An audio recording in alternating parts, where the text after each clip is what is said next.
பிரியமானவர்களே, ஆண்டவராகிய இயேசு கிறிஸ்துவின் நாமத்தினாலே உங்கள் யாவரையும் அன்போடு கூட நான் வாழ்த்துகிறேன்.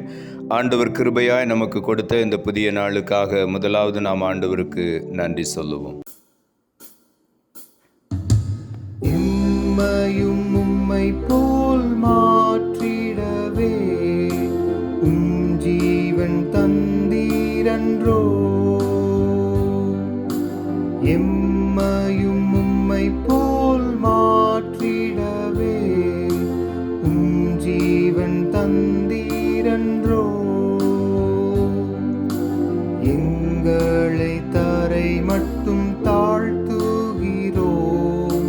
தந்து விட்டோம் அன்பின் கரங்களிலே. ஏற்று என்றும் நடத்தும், ஏற்று என்றும் நடத்தும். கல்வாரி அன்பை எண்ணிடும் வேளை கண்கள் கலங்கிடுதே.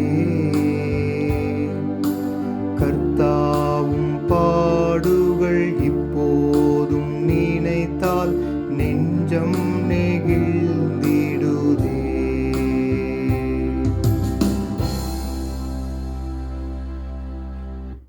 இந்த நாளுக்கென்று ஆண்டவர் கொடுக்கிற ஒரு வார்த்தை பிலிப்பியர் புஸ்தகம் 2ஆம் அதிகாரம் 8வது வசனம். பிலிப்பியர் 2:8.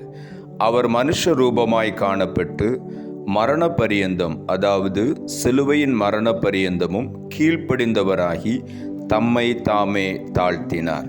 இந்த காலை வேளையில் ஆண்டவருடைய வார்த்தை சொல்லுகிறது, ஆண்டவராகிய இயேசு கிறிஸ்து மனுஷ ரூபமாய் காணப்பட்டு இந்த பூமியிலே அவர் நம்மை போல ஒரு மனிதனாய் இறங்கி வந்தார். நம்மை போல மாம்சமும் இரத்தமும் உள்ள மனிதனாய் இந்த பூமியிலே ஆண்டவர் வெளிப்பட்டார். மனுக்குலத்தை மீட்கும்படியாக மரண பரியந்தம், அதாவது சிலுவையின் மரண பரியந்தமும் அவர் கீழ்ப்படிந்தவராய் இருந்தார் என்று வேதம் சொல்லுகிறது. மாத்திரமல்ல, அவர் தம்மை தாமே தாழ்த்தினார். இந்த காலை வேளையில் ஆண்டவராகிய இயேசு கீழ்ப்படிந்தபடியினாலே, பிதாவின் சித்தத்திற்கு தம்மை ஒப்பு கொடுத்தபடியினாலே, தம்மை தாமே தாழ்த்தினபடியினாலே இன்றைக்கு நாம் ஒவ்வொருவரையும் ஆண்டவர் மேன்மையாய் வைத்திருக்கிறார்.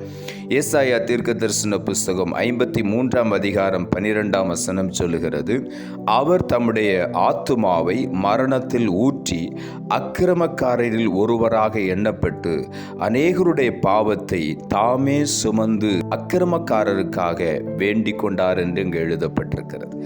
அவர் ஆத்துமாவை மரணத்திலே ஊற்றினார். நாம் ஒவ்வொருவரையும் ஜீவ ஆத்துமாக்களாய் மாற்றும்படியாக அவர் தம்முடைய ஆத்துமாவை மரணத்தில் ஊற்றினார்.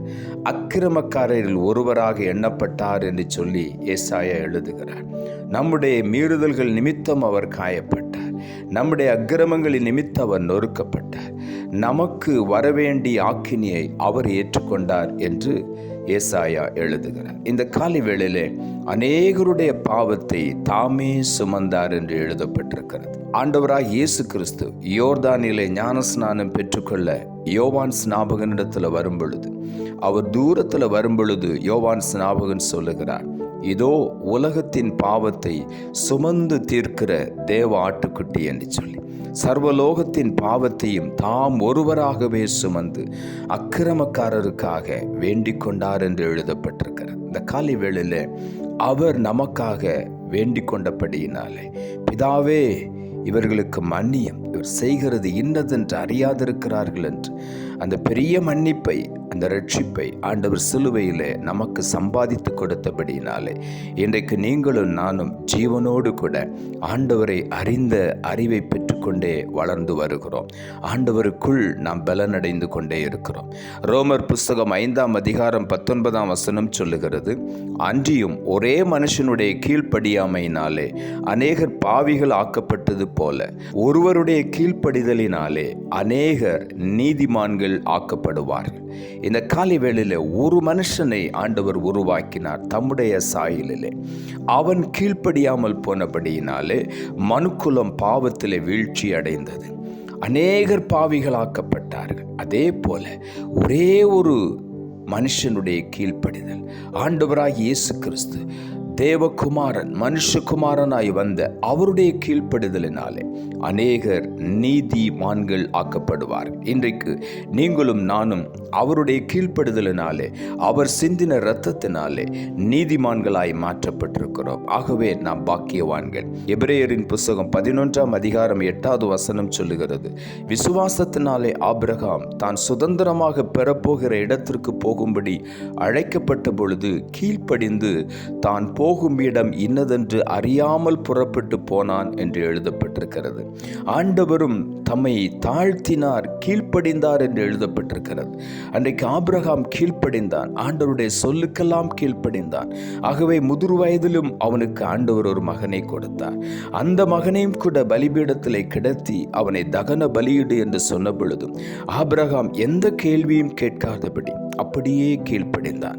ஒரே மகன், முதிர் வயதிலே கிடைத்த மகன் என்று சொல்லி அவன் ஆசையாய் வளர்த்த அந்த மகனை பலிபீடத்திலே கிடத்தினான், கத்தியை ஓங்கினான். அப்பொழுதுதான் ஆண்டவர் சொன்னார், இப்பொழுது நீ எனக்கு பயப்படுகிறவன் என்று அறிந்து கொண்டேன் என்று சொல்லி ஆபிரகாமை அன்றைக்கு அழைத்த தேவன் அவன் கீழ்ப்படிந்தபடியினாலே அவனை ஜாதிகளுக்கு தகப்பனாக உயர்த்தினார். இந்த காலை வேளையிலும் ஆண்டவராகிய இயேசு கீழ்ப்படிந்ததினாலே, சிலுவை மரண பரியந்தம் தம்மை தாழ்த்தினபடியினாலே இன்றைக்கு நீங்களும் நானும் மேன்மையான ஒரு ஆசீர்வாதத்தை பெற்றிருக்கிறோம். இந்த காலை வேளை இந்த ரட்சிப்புக்காக ஆண்டவருக்கு நன்றி சொல்லுவோம். இயேசு கிறிஸ்து கீழ்ப்படிந்ததினாலே இன்றைக்கு நாம் அவருடைய ரட்சிப்பை இலவசமாய் பெற்றிருக்கிறோம். அன்றைக்கு ஆபிரகாம் கீழ்ப்படிந்து ஈசாக்கை பலி செலுத்துவதற்கு அப்படியே அர்ப்பணித்த பொழுது ஆண்டவர் ஈசாக்குக்காக ஒரு ஆட்டுக்குட்டி ஆயத்தப்படுத்தி அந்த முள்ளிலே சிக்கியிருந்த ஆட்டை காண்பித்தார். மனுக்குலத்தை மீட்கும்படியாக நமக்காக கல்வாரிக்கு சென்ற ஒரு ஆட்டுக்குட்டி, உலகத்தின் பாவத்தை சுமந்து தீர்க்கிற தேவ ஆட்டுக்குட்டி ஆண்டவராகிய இயேசு கிறிஸ்து. இந்த நாளில் அதைத்தான் நாம் தியானித்துக் கொண்டிருக்கிறோம். அதை தியானிக்கும் பொழுதே நாம் ஒன்றை நினைவு கூற வேண்டும், நானும் ஆண்டவருடைய சத்தத்திற்கு கீழ்ப்படிய வேண்டும், என்னை தாழ்த்த வேண்டும் என்று. ஆண்டவருடைய சித்தத்தை நிறைவேற்றுவதற்கு அவரை போல நான் மாற வேண்டும் என்று ஒவ்வொருவரும் விரும்புவோம். யோவான் எழுதின சுவிசேஷம் 13ஆம் அதிகாரம் 14ஆம் வசனம் சொல்லுகிறது, ஆண்டவரும் போதகருமாகிய நானே உங்கள் கால்களை கழுவினது உண்டானால் நீங்களும் ஒருவருடைய கால்களை ஒருவர் கழுவ கடவீர்கள் என்று. அன்றைக்கு ஆண்டவர் சீஷர்கள் கால்களெல்லாம் கழுவி தாழ்மையை கற்றுக் கொடுத்தார். இன்றைக்கும் நம்மை தாழ்த்தும் பொழுது ஆண்டவர் நம்மை உயர்த்துவார். தன்னை தான் தாழ்த்துகிறவன் உயர்த்தப்படுவான் என்று வேதம் சொல்லுகிறது. இந்த காலை வேளையில் ஆண்டவராகிய இயேசு மரண பரியந்தம் கீழ்ப்படிந்து, சிலுவை மரண பரியந்தம் கீழ்ப்படிந்து தம்மை தாழ்த்தினதை போல நாமும் நம்மை தாழ்த்தி தேவனுடைய மேலான ஆசீர்வாதங்களை சுதந்திரித்துக் கொள்ளுவோம். நாம் ஜெபிப்போம். அன்புள்ள ஆண்டவரை, கிருபையாய் கொடுத்த இந்த புதிய நாளுக்காய் மறுபடியும் உமக்கு நன்றி செலுத்துகிறோம். ஆண்டவர் கொடுத்த ஜீவனுள்ள வார்த்தைக்காக நன்றி. அவர் மனுஷ ரூபமாய் காணப்பட்டு மரண பரியந்தம், அதாவது சிலுவையின் மரண பரியந்தமும் கீழ்ப்படிந்தவராகி தம்மை தாமே தாழ்த்தினார் என்ற வார்த்தையை கொடுத்தேன். வசனத்தை கேட்டுக்கொண்டிருக்கிற ஒவ்வொருவரும் தங்களுடைய வாழ்க்கையை முழுவதுமாக ஆண்டவருக்கு அர்ப்பணித்து வார்த்தைகளுக்கு கீழ்ப்பிடித்து தேவ சித்தத்தை நிறைவேற்ற ஒவ்வொருவருக்கும் உதவி செய்யும். தேவ சித்தத்தை நிறைவேற்றி கீழ்ப்படிந்து மேன்மையான ஆசீர்வாதங்களை சுதந்திரித்துக் கொள்ள உதவி செய்யும். தாழ்த்தி உம்முடைய கரத்தில் ஒப்புக் கொடுக்கிறோம். இரட்சகர் இயேசுவின் நாமத்தில் ஜெபிக்கிறோம் நல்ல பிதாவே, ஆமென்.